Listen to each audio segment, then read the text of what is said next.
नमस्कार, आकाशवाणी से विश्व दर्पण के साथ मैं रत्ना पांडे।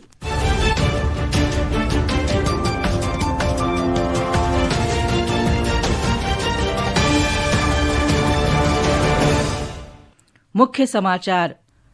भारत ने पश्चिम एशियाई देश में जारी अशांति के मद्देनजर अपने नागरिकों से तुरंत ईरान छोड़ने का आह्वान किया।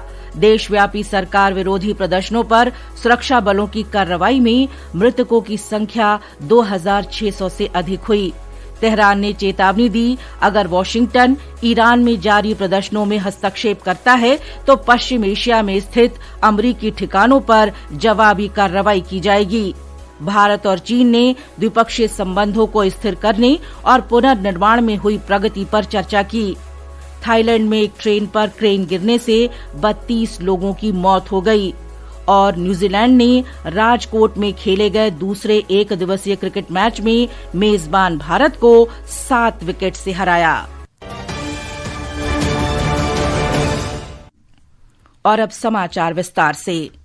भारत ने सुरक्षा के मद्देनजर अपने नागरिकों को ईरान की यात्रा से बचने की कड़ी सलाह दी है। विदेश मंत्रालय ने अपने ताजा परामर्श में कहा है कि ईरान में बिगड़ते हालात को देखते हुए भारतीय नागरिकों को अगले आदेश तक ईरान की यात्रा नहीं करने की कड़ी सलाह दी जाती है।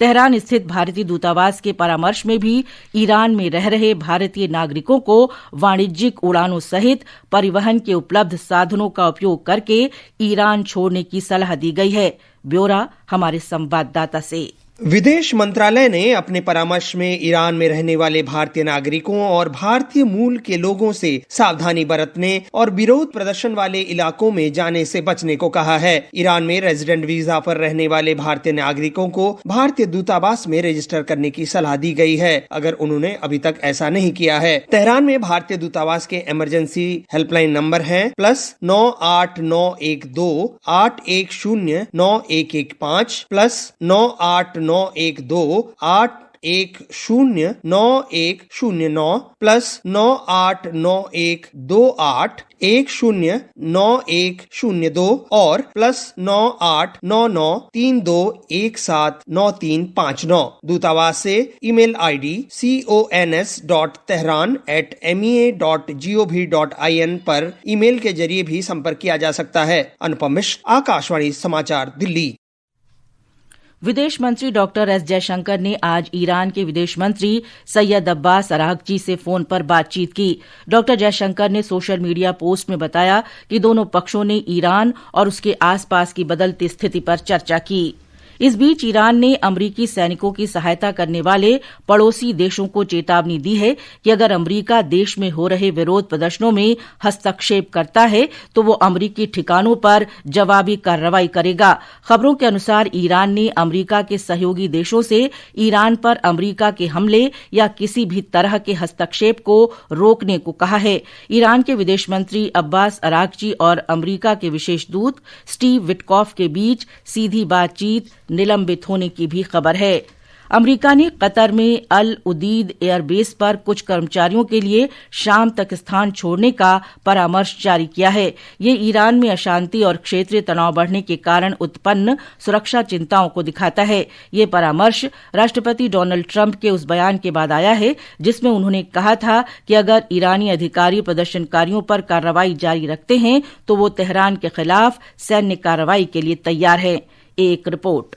अमेरिका के कतर में मुख्य एयरबेस पर सुरक्षा परामर्श जारी करने से पश्चिम एशिया में तनाव बढ़ गया है। ईरान में विरोध प्रदर्शन फैलते जा रहे हैं, जहां अधिकारियों ने लंबे समय तक इंटरनेट बंद कर दिया है और मानवाधिकार समूह बढ़ते पीड़ितों की जानकारी दे रहे हैं। अमेरिका ने चेतावनी दी है कि अगर कार्रवाई जारी रहती है तो वे सैन्य विकल्पों पर विचार कर सकता है। इसके जवाब में तेहरान ने चेतावनी दी है कि पड़ोसी देशों में अमेरिकी ठिकानों को निशाना बनाया जा सकता है। भारत ने भी अपने नागरिकों के लिए ईरान की यात्रा से बचने की सलाह दी है। दुबई से विनोद कुमार की रिपोर्ट के साथ विश्व दर्पण के लिए शक्ति सिंह। इस तनाव के बीच ईरान के कई नागरिकों ने आज सीमा पार करके तुर्की में प्रवेश कर लिया है। मानवाधिकार समूह ने कहा कि अब तक ईरान में विरोध प्रदर्शनों में 2600 से अधिक लोग मारे गए हैं। विश्व दर्पण समाचार आकाशवाणी से प्रसारित किए जा रहे हैं। ताजा समाचार जानने के लिए आप हमारे social media handle @AIR news Hindi को फॉलो कर सकते हैं। विश्व दर्पण में आपका फिर स्वागत है। विदेश सचिव विक्रम मिस्री ने आज नई दिल्ली में चीन की कम्युनिस्ट पार्टी की केंद्रीय समिति में अंतर्राष्ट्रीय मामलों की उपमंत्री सुश्री सुन हियान से मुलाकात की।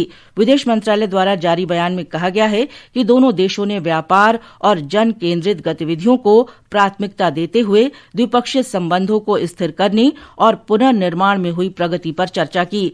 विदेश सचिव ने दोनों देशों के संबंधों के पुनर्निर्माण के लिए प्रतिबद्धता दोहराने पर बल दिया। प्रधानमंत्री नरेंद्र मोदी कल नई दिल्ली में राष्ट्रमंडल देशों की संसदों के अध्यक्षों और पीठासीन अधिकारियों के 28वें सम्मेलन का उद्घाटन करेंगे। हमारी संवाददाता ने बताया है कि सम्मेलन में मजबूत लोकतांत्रिक संस्थाओं को बनाए रखने में अध्यक्षों और पीठासीन अधिकारियों की भूमिका सहित समकालीन संसदीय मुद्दों पर व्यापक रूप से चर्चा होगी। 3 दिन के इस सम्मेलन में 60 से अधिक राष्ट्रमंडल देशों और अर्ध स्वायत्त संसदों के अध्यक्ष और पीठासीन अधिकारी भाग लेंगे। इसका उद्देश्य संसदीय लोकतंत्र के विभिन्न स्वरूपों के बारे में ज्ञान और समझ को बढ़ावा देना और संसदीय संस्थाओं का विकास करना है। सम्मेलन के दौरान संसद में AI के उपयोग, प्रतिभागियों के बीच सर्वोत्तम प्रथाओं और नवीन विचारों को साझा करने, सांसदों पर सोशल मीडिया के प्रभाव, संसद के बारे में जनता की समझ को बढ़ाने और सांसदों की सुरक्षा, स्वास्थ्य और कल्याण सहित विभिन्न विषयों पर सत्र आयोजित किए जाएंगे। सम्मेलन की बैठक के समापन के बाद लोकसभा अध्यक्ष यूके हाउस ऑफ कॉमन्स के अध्यक्ष लिंडसे होयल को इसकी अध्यक्षता सौंपेंगे। अनुपम की रिपोर्ट के साथ समाचार कक्ष से फरहत नाज। राष्ट्रमंडल देशों की संसद के अध्यक्षों और पीठासीन अधिकारियों के सम्मेलन के इतर लोकसभा अध्यक्ष ओम बिरला ने आज केन्या की संसद के अध्यक्ष डॉक्टर मोसेस मासिका वेतनगुला के साथ चर्चा की। श्री बिरला ने एक सोशल मीडिया पोस्ट में कहा कि भारत और केन्या के परस्पर संबंध मजबूत हुए हैं और दोनों के बीच विभिन्न क्षेत्रों में भागीदारी हुई है। श्री बिरला ने आज त्रिनिदाद और टोबैगो के संसद अध्यक्ष जगदेव सिंह और सेशल्स की संसद अध्यक्ष सुश्री अजारेल अर्नेस्टा से भी मुलाकात की। भारतीय नौसेना का पोत कौंडिन्य INSV गुजरात से पहली यात्रा पूर्ण करके आज मस्कत के सुल्तान काबूस बंदरगाह पर पहुंच गया है। INSV कौंडिन्य ने पिछले साल 29 दिसंबर को गुजरात के पोरबंदर से अपनी यात्रा शुरू की थी। पत्तन पोत परिवहन और जल मार्ग मंत्री सर्बानंद सोनोवाल ने मस्कत के सुल्तान काबूस बंदरगाह पर भारतीय नौसेना के कौंडिन्य जहाज के चालक दल का स्वागत किया। बैंकॉक से थाईलैंड के उत्तर पूर्वी क्षेत्र की ओर जा रही यात्री रेलगाड़ी आज दुर्घटनाग्रस्त हो गई। इस घटना में 32 लोगों की मौत हो गई और 65 लोग घायल हुए हैं। थाईलैंड पुलिस के अनुसार यह घटना थाईलैंड की राजधानी से लगभग 230 किलोमीटर उत्तर पूर्व में स्थित नाखौन रच्चासीमा प्रांत के सिखियो जिले में हुई। थाईलैंड के परिवहन मंत्री फिपात रच्चा किट प्रकर्ण ने बताया कि दुर्घटना के समय रेलगाड़ी में लगभग 195 यात्री सवार थे।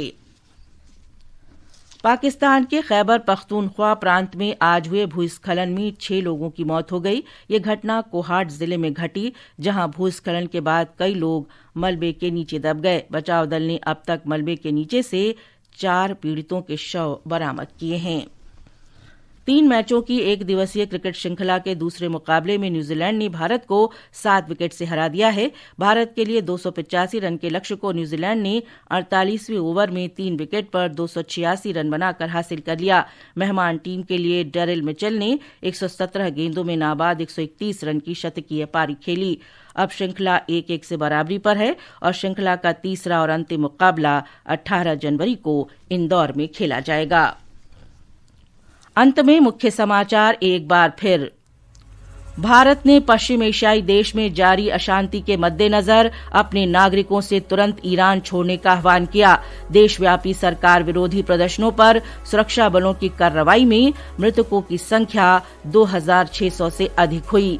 तेहरान ने चेतावनी दी, अगर वॉशिंगटन ईरान में जारी प्रदर्शनों में हस्तक्षेप करता है तो पश्चिम एशिया में स्थित अमेरिकी ठिकानों पर जवाबी कार्रवाई की जाएगी। भारत और चीन ने द्विपक्षीय संबंधों को स्थिर करने और पुनर्निर्माण में हुई प्रगति पर चर्चा की। थाईलैंड में एक ट्रेन पर क्रेन गिरने से 32 लोगों की मौत हो गई और न्यूजीलैंड ने राजकोट में खेले गए दूसरे एक दिवसीय क्रिकेट मैच में मेजबान भारत को 7 विकेट से हराया। इसके साथ ही विश्व दर्पण का ये अंक समाप्त हुआ। नमस्कार।